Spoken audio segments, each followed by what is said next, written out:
Greetings ladies and gentlemen, I'm GC Smith and welcome to an Eldritch Moon spoiler video. Spoiler season has started today and we already have a host of goodies. So let's take a look at the first of the new mechanics in Meld, and taking a look at two common cards that you'll be able to see Meld on in your Eldritch Moon limited format. This is a pairing of Graph Rats, 1 and a black for a 2/1 creature rat at common, and Midnight Scavengers, 4 and a black for a 3/3 creature human rogue at common, and when it enters the battlefield you may return target creature card with converted mana cost 3 or less from your graveyard to your hand.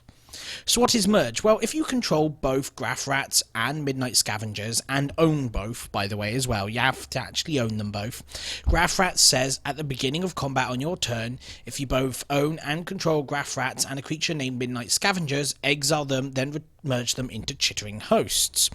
So what is Chittering Hosts? Well, Chittering Hosts is the giant merging card from this spoiler set today, and it's pretty sweet. It's a 5/6 Eldrazi horror with haste and menace, and when it enters the battlefield, other creatures you control get +1/+0 and gain menace until end of turn. So basically, how you play this in limited, I guess, is you play the rats early game, and when it dies, return it to the battlefield, return it to your hand with the midnight, and then when it comes to playing the rat next turn, they'll both flip into a creature that buffs your entire team and is pretty hard to block in and of itself.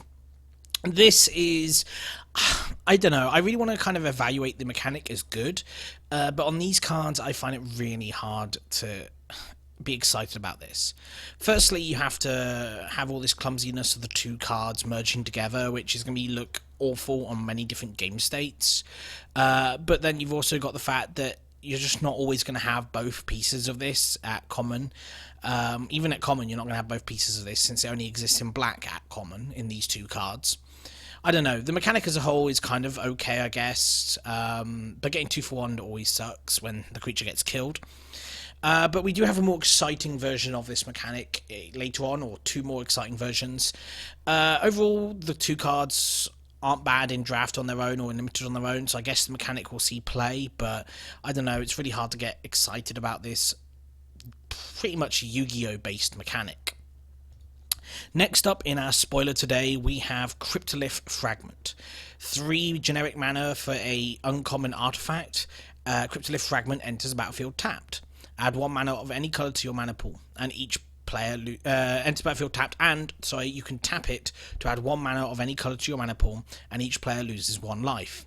And at the beginning of your upkeep, if each player has 10 or less life, transform Crypt Fragment, which it transforms into Aura of Emrakul. 1 and a 4. This is a Eldrazi reflection creature, that's 1/4 with flying and death touch, and whenever it attacks, each opponent loses 3 life. This is a really powerful uncommon. Early game, it ramps you up while making sure you kind of chip in with damage at them, and yeah, okay, it keeps it even, but if you build an aggressive enough deck, you're always going to be really ahead. And then eventually it turns into a creature that can either block you for a while, or just swing on through because it has death touch, so will always trade with anything that blocks it. Pretty sweet card overall. I really like this card. It's probably going to be a very high pick. Yeah, nothing much more to say about that.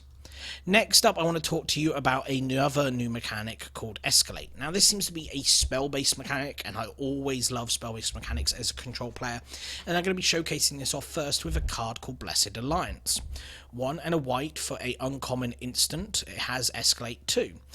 Basically, with Escalate, you have to pay the 2 generic mana cost for each mode chosen on these cards beyond the first, so in other words, each of these cards is a modal spell.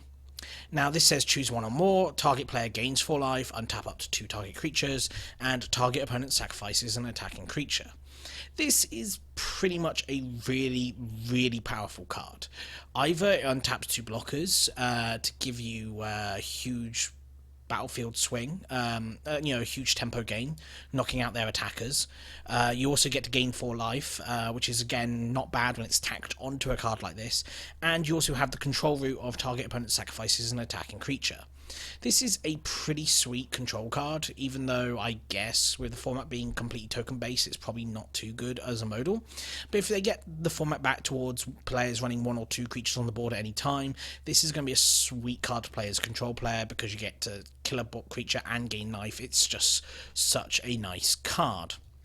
Another example of this modal card is Borrowed Malevolence, or Malevolence, I can't pronounce for toffee.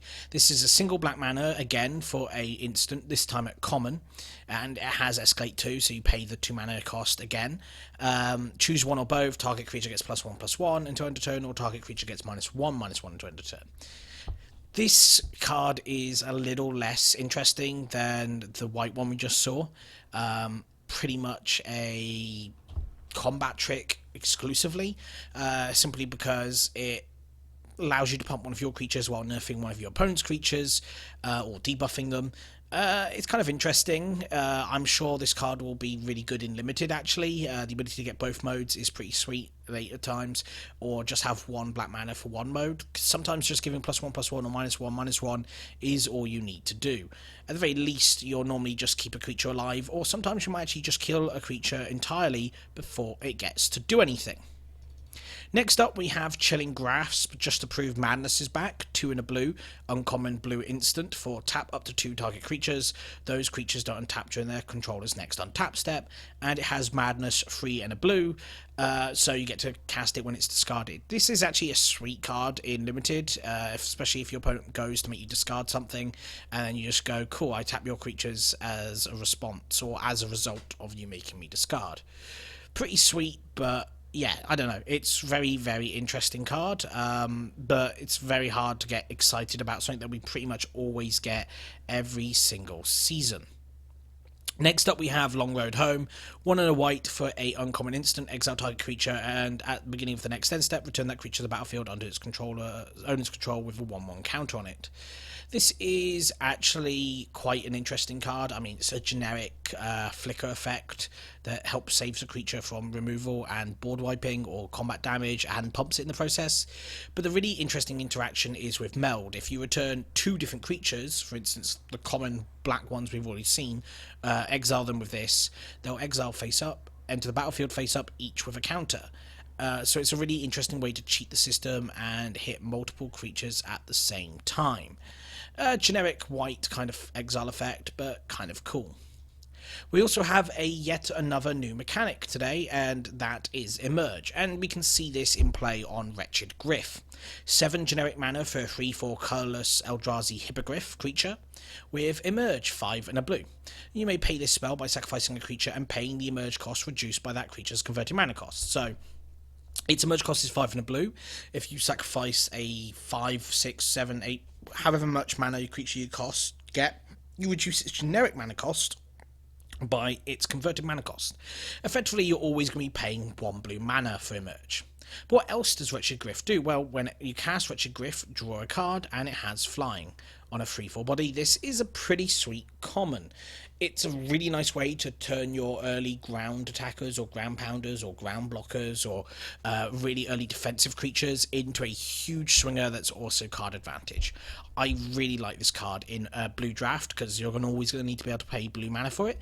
This is a really sweet draft common, and I would expect this to end up being a fairly high pick ultimately in the draft set, assuming, of course, I'm predicting right once it's released. Next up, we have Hanweir Dryad, just to prove that Delirium's back.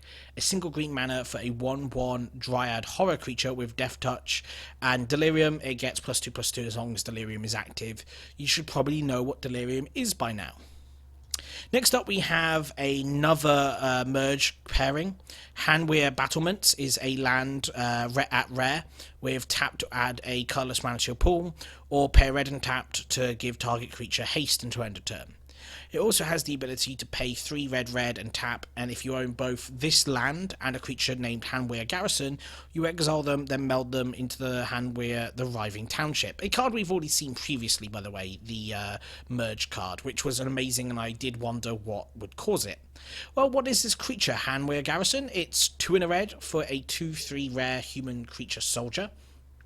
human soldier creature, sorry, and whenever it attacks, you put 2/1/1 red human creature tokens onto the battlefield, tapped and attacking. Basically, Hanweir Garrison just gets a huge buff by melding with Hanweir battlements, and has a larger body that does a very similar effect, just on steroids. This is probably a really good pairing for standard. Both of these cards are good in the mono red aggro deck, really good in like red aggro, and the ability to merge if you hit too much mana and have both at the same time is pretty good. So yeah, I really like these two cards. Very constructed playable with both of them. Hanweir Battlements is just playable on its own, even without Hanweir Garrison. I can honestly expect to see a lot of people put this in just to give their creatures haste. But the combination in red aggro, like I say, is just really powerful. The fact you can just overwhelm the board so much is incredibly powerful. So we have, I think, one final pairing of cards to spoil today so far at the time of filming. Obviously, if anything else gets spoiled after this, I will go back and do a video about it either tomorrow or do a part 2 tonight and edit the title of this video. Well, first up, we've got Brisela. Finally, I guess, we've got Bruna the Fading Light, 5 white for a 5/7 legendary creature Angel Horror at rare. And when you cast Bruna the Fading Light, you may return target angel or human creature from your graveyard to the battlefield, and it has flying and vigilance. An incredibly powerful creature at 7 mana, which you'd expect it to be. But what is this Gisela that it's pairing with? As it says, melds with Gisela the Broken Blade. Well, Gisela the Broken Blade is 2 white, so again another mono white creature for a 4/3 legendary creature Angel Horror at Mythic Rare. It has First Strike, Flying, and Lifelink, and at the beginning of your end step, if you both own and control Gisela the Broken Blade and a creature named Bruna the Fading Light, exile them and meld them into Brisela, Voice of Nightmares. This is a really cool card because it merges at the end step, so you get to attack with Gisela or Bruna if they're already on the battlefield and able to attack, although quite likely you're just bringing back Gisela with Bruna. So what is this they turn into? Well, Brisela, Voice of Nightmares, is a 9/10 legendary creature Eldrazi Angel, mythic rare, because I guess the rarity is on the Gisela card. And it has Flying, First Strike, Vigilance, and Lifelink, and your opponents can't cast spells with converted mana cost 3 or less. Basically what this says is your opponents can't remove this unless they're using a sweeper or overpriced removal spell. This is insane with all of its stats. A 9/10 First Striker pretty much means it's surviving through even Ormondar, which is amazing. Yeah, this is just such a stupidly powerful card and is probably going to be an incredibly powerful control finisher for the next standard season or so.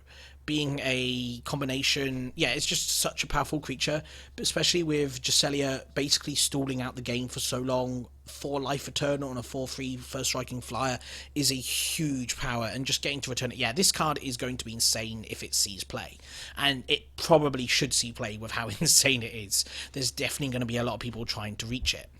So that's all of the spoilers so far today. I hope you've all enjoyed these spoilers. It's such a really good card set. You know, there's a lot of interesting spoilers, interesting mechanics. I'm going to be really interested to see how this all plays out overall.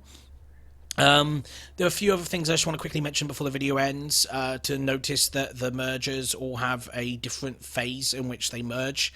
You have a beginning of the end step, you have a beginning of combat, and you have a activated ability. So just to keep your eyes open for those if you ever encounter those situations, to help you remember your triggers. So thank you very much for watching this video. Hopefully you've enjoyed it and look forward to the spoilers coming in the next day or two. And I'll see you next time.